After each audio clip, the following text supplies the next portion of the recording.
দেখুন কিভাবে এই ক্যাটলগটার মতো লতাপাতা উপর দিকেই থাকবে, ডিজাইনটা সেম হবে। কিভাবে কাটবো কাটিংটা দেখুন। যেভাবে আমরা মাপ নিই সেভাবে মাপ করে জামাটা কেটে নিচ্ছি। এটা ঝুল আছে 36, 37 নিয়ে নিলাম, 1 ইঞ্চি বাড়িয়ে। ওই দিকেও দাগ দিয়ে দিলাম সমান করে। পুর নিয়ে নিচ্ছি 7, আর মোলটাও 7 নিয়ে নিচ্ছি। ছাতি আছে 40, 10 নিয়ে নিচ্ছি, 1.5 ইঞ্চি বাড়িয়ে কেটে নিচ্ছি।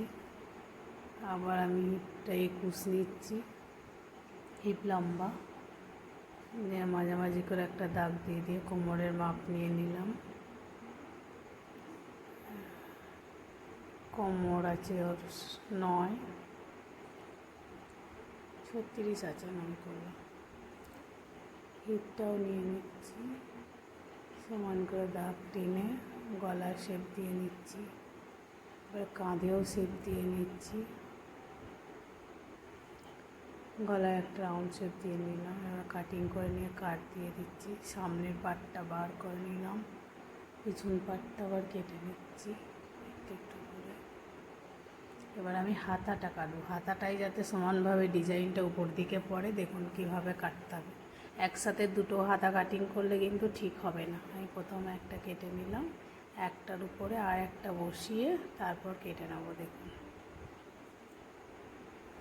প্রথমে একটা কেটে নিচ্ছি, নাহলে ডিজাইনটা 2 ভাঁজে 4 ভাঁজে কাটলে ওলট পালট হয়ে যাবে। তার জন্য হাতাটা একটা একটা করে কেটে নিতে হবে, এই ডিজাইনটা যাতে উপর দিকে যায়। কেটে নিয়েছি, আর একটা ওর উপর বসিয়ে এইভাবে কেটে নিচ্ছি।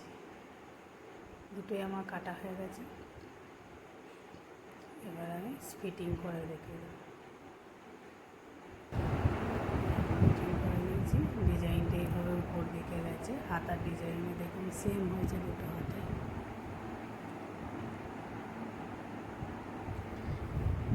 একসাথে কাটলে আর কি হাতাগুলো আলাদা আলাদা হয়ে যায়।